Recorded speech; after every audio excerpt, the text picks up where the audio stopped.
नमस्ते दोस्तों, universal classes के इस ऑनलाइन लर्निंग प्लेटफॉर्म पर आप सभी का स्वागत है। आज के इस वीडियो में हम कक्षा 8 के चौथे चैप्टर दहन और ज्वाला को पढ़ेंगे। बच्चों, क्या आपने कभी सोचा है कि एक छोटी सी चिंगारी किस तरह पूरी दुनिया को रोशनी से भर देती है? क्यों एक दिया, एक मोमबत्ती या फिर आग की लौ हमें ऊर्जा और उमंग से भर देती है? दोस्तों, आज हम दहन और ज्वाला के रहस्य को समझेंगे, जहाँ सिर्फ आग नहीं जलती बल्कि विज्ञान का सच सामने आता है। यह वही ज्वाला है जो इंसान को अंधेरे से उजाले की ओर ले जाती है, कमजोरी से ताकत की ओर धकेलती है। तो चलिए तैयार हो जाइए एक ऐसे सफर पर जहां विज्ञान और जोश मिलकर आपको नई ऊर्जा देंगे। वीडियो को अंत तक जरूर देखिएगा, क्योंकि आज की इस ज्वाला में वो चिंगारी है जो आपकी सोच को हमेशा के लिए बदल देगी। सबसे पहले बच्चों जानते हैं कि दहन क्या होता है।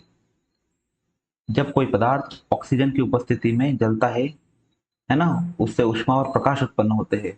तो इसी क्रिया को बच्चों दहन कहा जाता है। दहन जो होता है वो एक ऊष्माक्षेपी प्रक्रिया है, यानी कि जब कोई वस्तु जलेगी तो उसमें से जो ऊष्मा उत्पन्न होगी वो वातावरण में मुक्त हो जाएगी।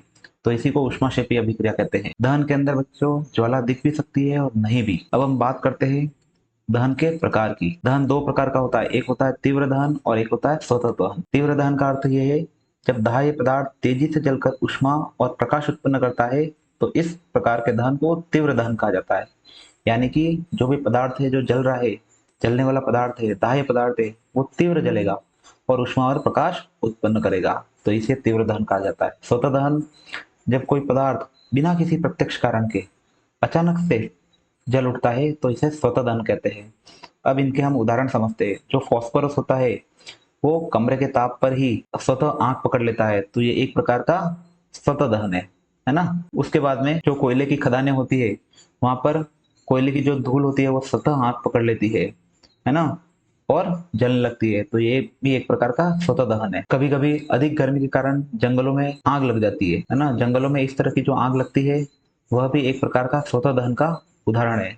बच्चों, जो जंगल में आग लगती है उसे हम हिंदी में दावानल भी कहते हैं। अब हम जानते हैं कि दहन के लिए आवश्यक शर्तें क्या है, कि कोई भी वस्तु जले, है ना, उसके लिए क्या आवश्यक शर्तें है। उसके लिए बच्चों तीन आवश्यक शर्तें। सबसे पहले हमारे पास दाह्य पदार्थ होना चाहिए, यानी कि जिस पदार्थ को जलाना है वो होना चाहिए। और दूसरा, ऑक्सीजन की सप्लाई होना चाहिए। और तीसरा, उस वस्तु को उसके ज्वलन ताप तक पहुंचाना। ये तीन बातें होगी तो कोई भी वस्तु का हम दहन कर पाएंगे। सबसे पहला अपन पढ़ते हैं ईंधन या दाह्य पदार्थ। ईंधन की उपलब्धता दहन की पहली शर्त है, अर्थात दहन के लिए आवश्यक शर्त है। वैसा पदार्थ जिसका दहन होता है ईंधन कहलाता है। तो जिस पदार्थ का दहन होता है वो ईंधन कहलाता है। दूसरा आता है बच्चों ऑक्सीजन। ऑक्सीजन की उपलब्धता दहन के लिए दूसरी आवश्यक शर्त है। ऑक्सीजन किसी भी पदार्थ को दहन में सहायता करती है। बिना ऑक्सीजन के इस धरती पर ऐसा कोई भी पदार्थ नहीं है जो जल सके, जिसका दहन संभव हो सके। अब बात करते हैं ज्वलन ताप की। ज्वलन ताप क्या होता है? वह न्यूनतम ताप होता है जिस पर कोई पदार्थ जलने लगता है, उसका ज्वलन ताप कहलाता है। अतः न्यूनतम ज्वलन ताप दहन के लिए आवश्यक और तीसरी शर्त है। किसी पदार्थ के दहन के लिए उसका न्यूनतम ताप पर पहुंचाना आवश्यक है।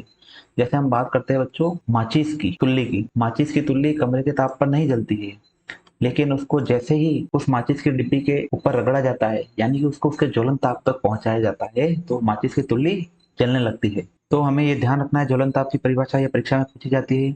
जिस न्यूनतम ताप पर कोई वस्तु वायु की उपस्थिति में जलना प्रारंभ करती है, उस ताप को उस पदार्थ का ज्वलन ताप कहते हैं। अब एक ज्वाला का चित्र दिया हुआ है। जो ज्वाला का चित्र दिया हुआ है इसे परीक्षा में पूछा जाता है कि ज्वाला का निम्नांकित चित्र बनाइए। तो हमें एक मोमबत्ती बनानी है। मोमबत्ती के ऊपर एक लौ जलती हुई बनानी है, और लौ के जो हिस्से हैं उन्हें हमें डिफाइन करना है। जो सबसे बाहरी भाग होता है, लौ का जो सबसे बाहरी भाग होता है ये वाला, वो सबसे ज्यादा गर्म होता है ना।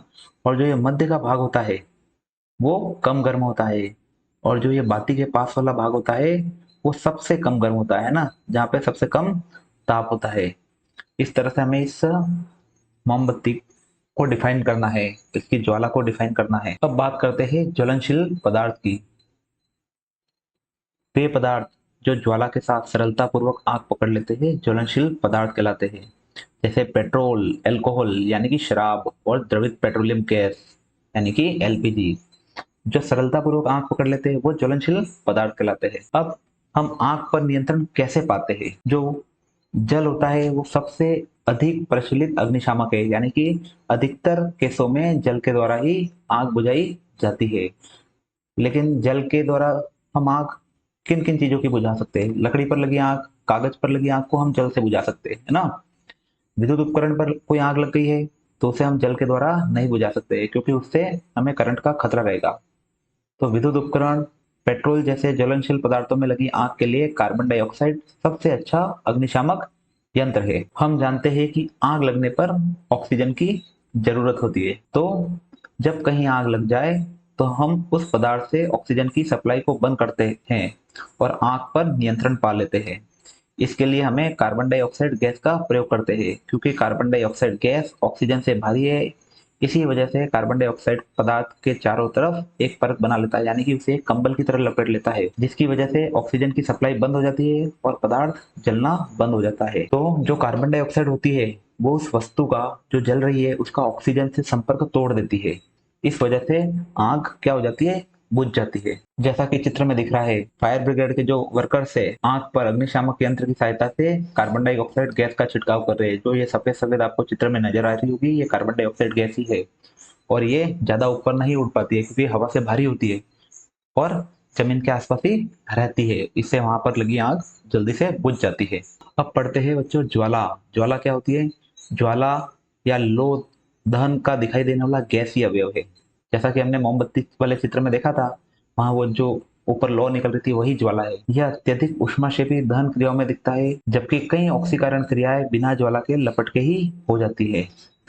ज्वाला में जो आग का रंग होता है उसका तापमान, दहन के अवयवों का अनुपात और ईंधन पर निर्भर करता है। नीला, लाल और पीले रंग सामान्य है। दहन के समय जो पदार्थ वाष्पित होते हैं वे ज्वाला कहलाते हैं। दाह्य पदार्थों के दहन के समय दिखाई देने वाले भाग को ज्वाला कहते हैं। कुछ पदार्थ ज्वाला के साथ जलते हैं, जबकि कुछ पदार्थ बिना ज्वाला के साथ जलते हैं तथा उनमें केवल एक प्रकार की चमक दिखाई देती है। केरोसिन का तेल या पिघला हुआ मोम उसमें लगे बाती के साथ ऊपर उठते हैं तथा वाष्पित होकर ज्वाला उत्पन्न करते हैं। तो बच्चों, जो मोम के ऊपर जो आग लगती है और केरोसिन तेल जो हमारे घर में पहले चिमनी होती थी उसके ऊपर जो आग लगती थी वो ज्वाला का रूप है। प्राकृतिक गैस तथा एलपीजी चूंकि गैसीय अवस्था में ही होते हैं, अतः दहन क्रम में ज्वाला उत्पन्न करते हैं। हमारे घरों में जो गैस के चूल्हे होते हैं उसमें ऊपर जो आग लगती है वो भी ज्वाला का रूप ही होती है।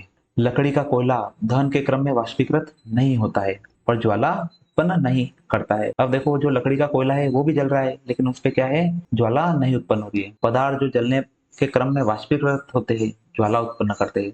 तो बच्चों, जो पदार्थ वाष्पीकृत होते हैं वही ज्वाला उत्पन्न करते हैं, तथा पदार्थ जो वाष्पीकृत नहीं होते वे ज्वाला उत्पन्न नहीं करते। तो हमें ये बात ध्यान रखनी है, जो पदार्थ वाष्पीकृत होते हैं वही ज्वाला उत्पन्न करते हैं और जो पदार्थ वाष्पीकृत नहीं होते हैं वो ज्वाला उत्पन्न नहीं करते। अब हम चित्र में देखते हैं, एक मोमबत्ती के ऊपर ये ज्वाला निकल रही है। इसका सबसे गर्म भाग कौन सा है? जो इसका सबसे ऊपरी भाग है वो इसका सबसे गर्म भाग होता है, यानी कि यहाँ पर पूर्ण दहन हो गया है और इसको बाह्य क्षेत्र कहते हैं। और यहाँ पे जो ज्वाला लगती है वो नीले रंग की होती है। मध्य भाग का भाग होता है कम गर्म भाग होता है ना। और मध्य का क्षेत्र कैसा होता है? पीला दिखाई देता है। और जो बाती के पास में सबसे कम गर्म भाग होता है और बिना दहन का आंतरिक क्षेत्र काला क्षेत्र कहलाता है। अब परीक्षा में पूछा जाता है कि सुनार सोने चांदी को, आभूषणों को पिघलाने के लिए ज्वाला के किस भाग का उपयोग करते हैं। जैसा कि हमने अभी समझा कि चित्र में जो सबसे अब गर्म भाग कौन सा लग रहा है, सबसे जो बाहरी भाग है वो सबसे गर्म होता है। तो जो सुनार होता है वो सोने चांदी को पिघलाने के लिए ज्वाला के सबसे बाहरी भाग का उपयोग करता है, क्योंकि इससे जो सोने चांदी है वो आसानी से पिघल जाता है। ये चित्र में दिख रहा है कि जेवर को पिघलाने के लिए किस तरह से सुनार ज्वाला के बाहरी क्षेत्र का उपयोग कर रहा है। अब बात करते हैं ईंधन की। जैसा कि हमने ऊपर पढ़ा, वैसे पदार्थ जिनका दहन होता है ईंधन कहलाते हैं, परंतु सभी दाह्य पदार्थ ईंधन नहीं होते हैं, बल्कि केवल वैसे दाह्य पदार्थ जिनका उपयोग घरों तथा फैक्ट्रियों में ऊष्मा के स्रोत के रूप में किया जाता है वे ईंधन कहलाते हैं। उदाहरण के लिए केरोसिन का तेल, पेट्रोल, डीजल, कोयला, लकड़ी, एलपीजी आदि सब क्या है? ईंधन है ना। तो जिन पदार्थों का दहन होता है वे ईंधन कहलाते हैं। अब बात करते हैं एक अच्छा या आदर्श ईंधन कौन सा है। एक अच्छा आदर्श ईंधन होता है जो आसानी से उपलब्ध हो, सस्ता हो और सुगमता से जल सकता हो और जलने के उपरांत कोई अवांछनीय पदार्थ नहीं छोड़ता हो। इस प्रकार के गुण तो बच्चों किसी ईंधन में पाए नहीं जाते, है ना। तो जो आदर्श ईंधन है वो तो संभव नहीं है, लेकिन कुछ गुण उसमें हो सकते हैं, जैसे आसानी से उपलब्ध हो, सस्ता हो, वायु में सामान्य रूप तथा सुगमता से जल सके, अधिक मात्रा में ऊष्मा उत्पन्न करे, जलने के उपरांत कोई अवांछनीय पदार्थ नहीं छोड़े। ये सारे गुण किसी भी ईंधन में नहीं होते हैं, ये केवल आदर्श ईंधन में ही होते हैं। लेकिन वैसे ईंधन जो किसी विशिष्ट उपयोग की अधिकांश आवश्यकता को पूर्ण करते हैं आदर्श ईंधन कहे जा सकते हैं। यानी कि इनमें से जो अधिकांश बातों को प्रूव करते हैं वैसे ईंधन आदर्श ईंधन कहे जा सकते हैं। जैसे हमारे घरों में उपयोग होने वाले गैस सिलेंडर, कोयला, लकड़ी, केरोसिन, पेट्रोल और डीजल। अब बात करते हैं अम्लीय वर्षा की। अब बात करते हैं बच्चों अम्लीय वर्षा की। जब कारखानों, गाड़ियों और बिजली घर से जो हानिकारक धुआं निकलता है, यानी कि हानिकारक धुओं में सल्फर डाइऑक्साइड, नाइट्रोजन डाइऑक्साइड जैसी गैसें निकलती है। वो सारी गैसें क्या होती है, हवा में जाकर बादलों की नमी में मिल जाती है और अम्ल तेजाब बना लेती है। जब ये बादल बारिश करते हैं तो साधारण पानी की जगह तेजाब वाला पानी बरसता है। इसे ही अम्ल वर्षा कहते हैं। अब इस अम्ल वर्षा के बच्चों में नुकसान क्या क्या है। इससे पेड़ पौधों को नुकसान होता है, मिट्टी की जो उर्वरता है वो कम होती है, इमारतों और मूर्तियों को खराब करता है, विशेषकर संगमरमर। आपने सुना होगा कि ताजमहल का जो रंग है वो आजकल पीला होने लगा है, क्योंकि उसके आसपास चलने वाली गाड़ियां, ताजमहल के आसपास चलने वाली गाड़ियां, आसपास की फैक्ट्रियों से निकला धुआं वहां पर अम्ल वर्षा का रूप बनकर उस ताजमहल पर गिर रहा है, जिससे ताजमहल का रंग हल्का पीला पड़ने लगा है। तालाब, झील और नदियों के पानी को अम्लीय बनाकर मछलियों को मार सकता है, यानी कि जो जीव जल में रहते हैं उनके लिए हानिकारक हो जाती है। उसके बाद में बहुत सारे बड़े बड़े लोहे के पुलों को ये खराब करता है। अब बच्चों अगले वीडियो में हम इस पाठ से संबंधित सभी प्रश्नोत्तर को हल करेंगे। यदि आपको वीडियो अच्छा लगा हो तो कमेंट सेक्शन में क्लियर लिखना ना भूलें। धन्यवाद।